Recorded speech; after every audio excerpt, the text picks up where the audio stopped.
Hey, this is Rob, and you're listening to the Hidden Destination podcast. All right, today is September 23rd, and I did not do a recap yesterday, so tonight is a twofer. I'll be recapping yesterday's ride and my ride today. Both pretty eventful. So yesterday, I rode from Rock Point Provincial Park, Ontario, Canada, to Buffalo, New York. That's 45 miles with about 800 feet of climbing. And as I alluded to in the previous episode, Rock Point was such an awesome provincial park. It was a great camp spot. So I was super stoked about that. And I ended up waking up at like 6 a.m. and finally I was like very committed to getting, quote, an early start. And so I think to some degree I achieved that. I left Rock Point at about 9:15. So that's I guess as early as I'll probably get. Well, definitely as early as I'll get, because I'm not going to be leaving here tomorrow until a little after 10. But yeah, so check the early start off the list. But the morning ride from Rock Point yesterday was beautiful. It was calm. It was cool. Fall was in the air. It was overcast for the first time in a while, so that was just sort of fitting. And I was just pretty much cruising along the lake the whole time.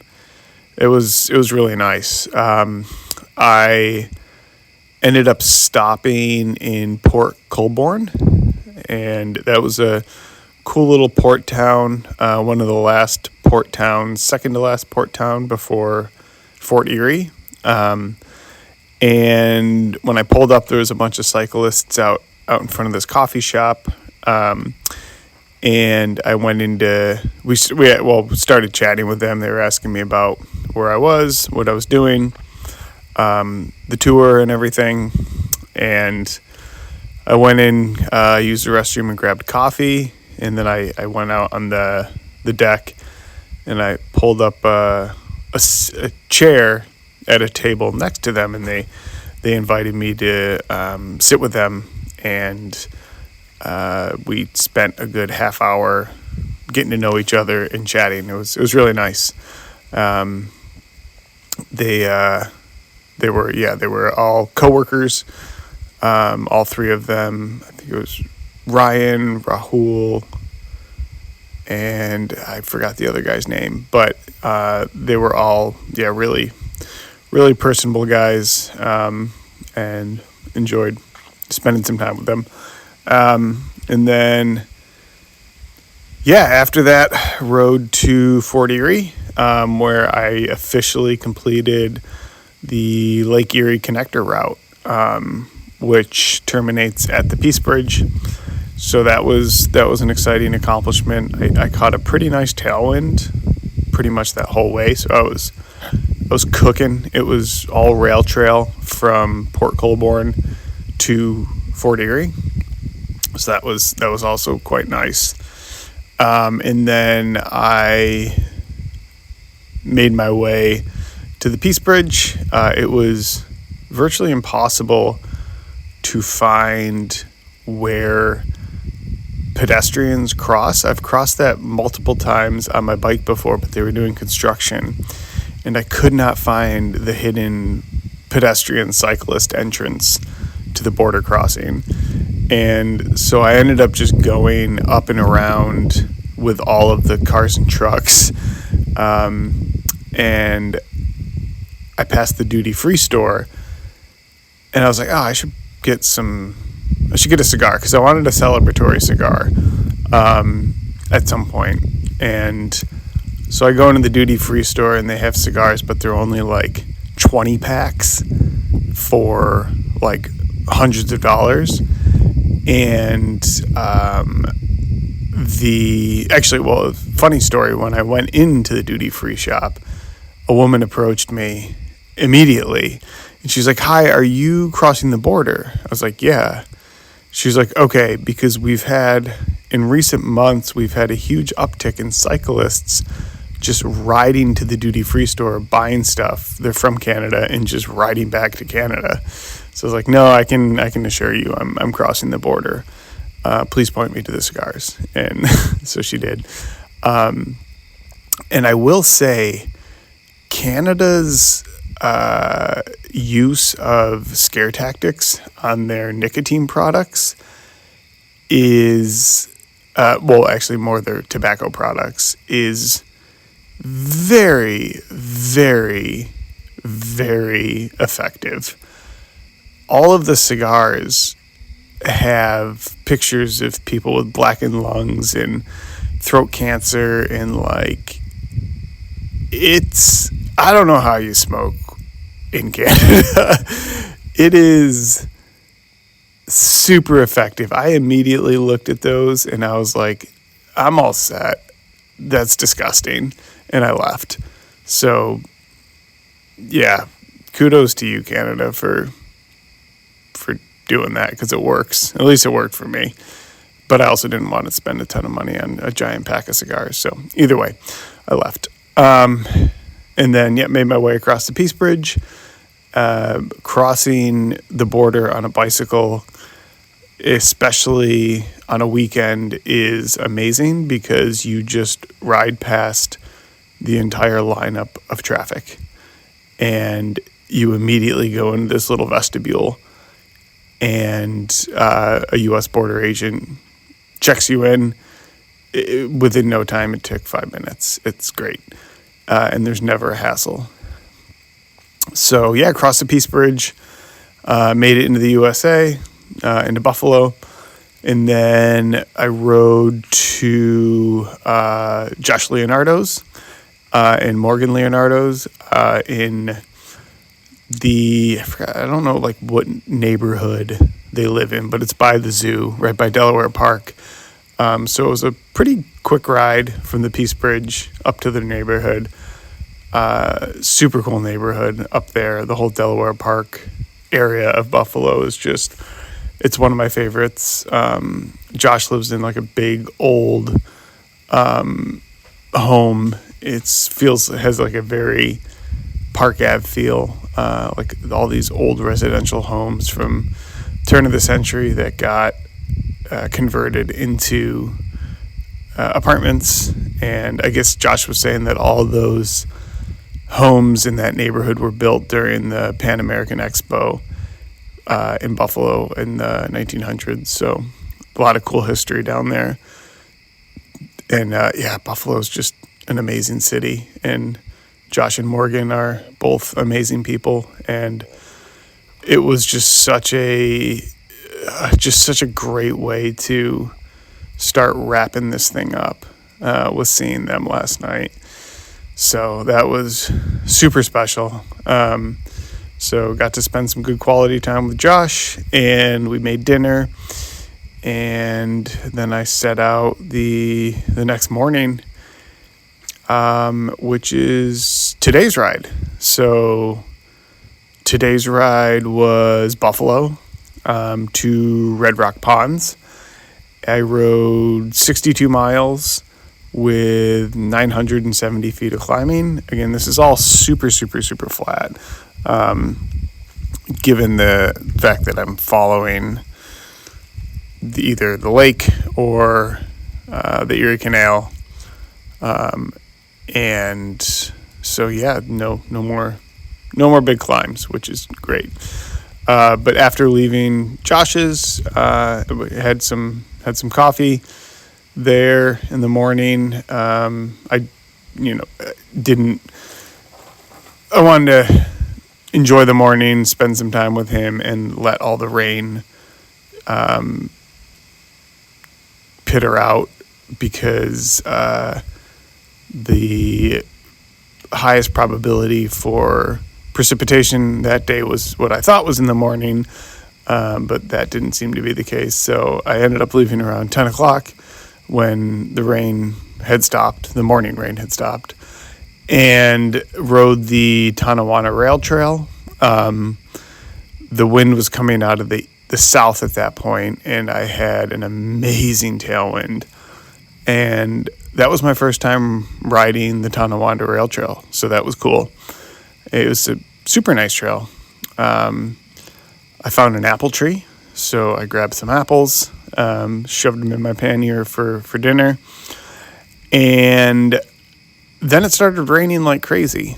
So I made it up to Lockport, which is such a cool town.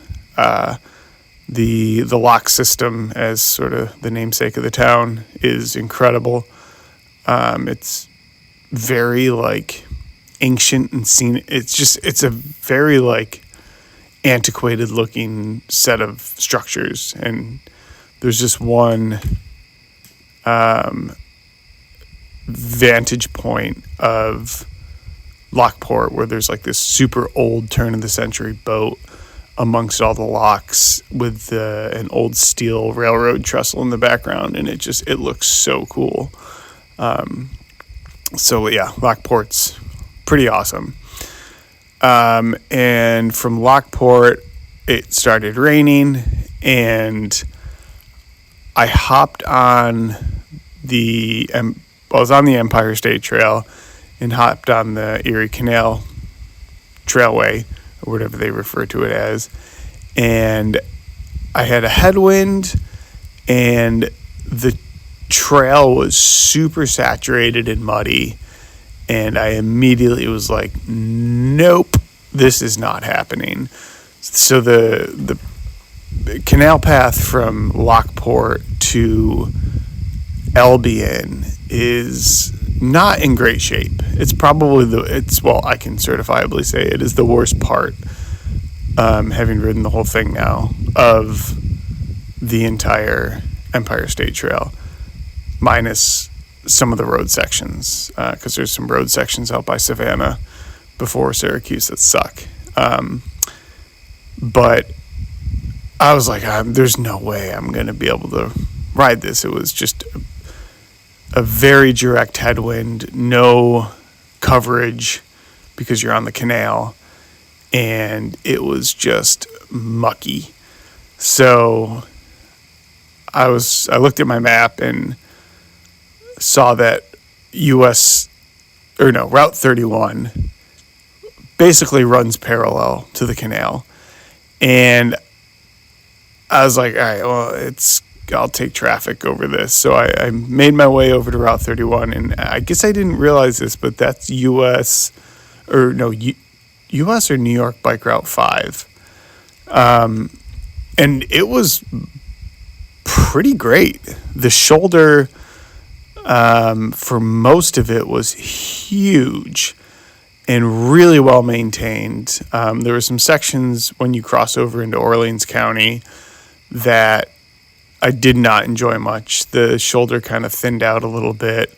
Traffic seemed to want to tick up, and it was pretty cracked and gross. But in Niagara County, that section of roadway was incredible. It was one of the biggest, smoothest shoulders I had ridden in quite a while, and I was buffeted from the wind, and I was able to fly despite having a southeast wind, and I was cooking it the whole ride today. All things considered, I averaged over 12 miles an hour, which is, again, kind of a lot for this rig. And then, yeah, for an hour and a half, almost 2 hours, I just went hard. So much for taking it easy today. And just cruised it from Lockport to Albion as fast as I could. And then I made a stop in Medina, which is another very cool town. I was going to stay. So I'm camping tonight, but my alternative plan, if this campsite didn't work out, was the Bent's Opera House. I was going to splurge on a really nice boutique hotel. And it's this old opera house in Medina that I ended up riding past. And I was like, shoot, I'll definitely be coming back here. Because there's also a railroad museum in Medina that I'll be checking out. So Medina will be on the list at some point to go back to and staying in the Bent's Opera House. But it's just a really cool historic town. My not to get TMI, but my I went into a gas station because I was gonna grab I had some food in my panniers for lunch, but I was gonna grab some drinks and mustard packets and napkins, and my bladder was just about to erupt. I had to pee so bad, so I rushed in, and I went up to the clerk. I was like, can you point me to your restroom? And she was like, oh, I'm sorry, we don't have a restroom. I was like, okay. And I was clearly in distress. So I had no idea what to do. I was like, I can't get back on the bike. I'm about to pee my pants. And so I just ran around to the back of the store and peed there. And then I walked back in very calmly, filled up my water bottles, grabbed some mustard packets, and took off. The woman was probably like, yeah, he definitely peed behind this door. But it was an emergency, so had to do what I had to do.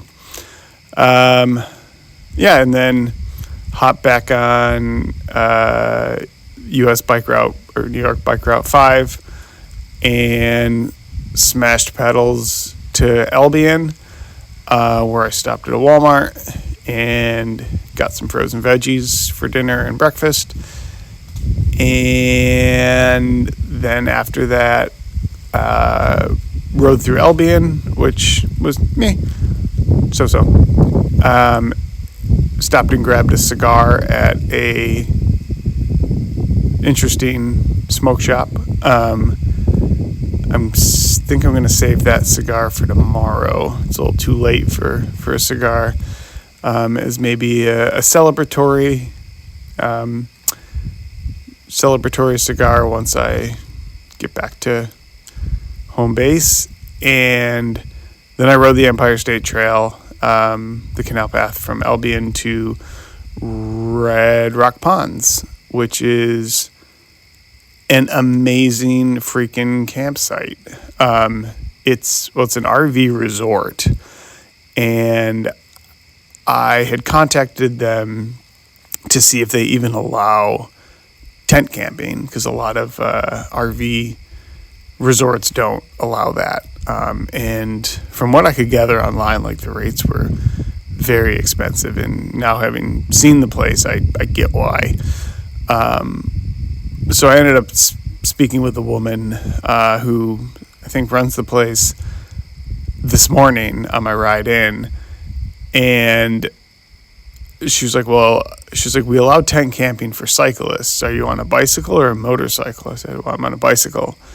And she was like, okay, you can definitely pitch your tent here. And it's only $25. And so I was like, okay, that's perfect. And then it appeared that around 3:00 or so, I ended up calling back, because I was like, that's when it was raining all day. And I was like, the forecast didn't call for this. I don't really feel like camping in this, because it was cold and wet and pretty miserable. And so I called I was just going to check into a cheap motel, despite there not being any good options. And she's like, well, we have this giant pavilion near the campsites. She's like, you're more than welcome to pitch up your tent and just hang out under the pavilion to stay dry. I was like, perfect. So ended up sticking with the campsite. I'm really glad I did, because A, it was cheap, B, it's amazing, and C, it stopped raining, and I was able to pitch my tent next to the pavilion and still have this giant pavilion next to the Wi-Fi router. And I found where the light switch is for the pavilion, and flipped those on. So pretty sweet setup. I can't complain. And it's cooling off. The rain has stopped, and then hopefully calling it a night here soon.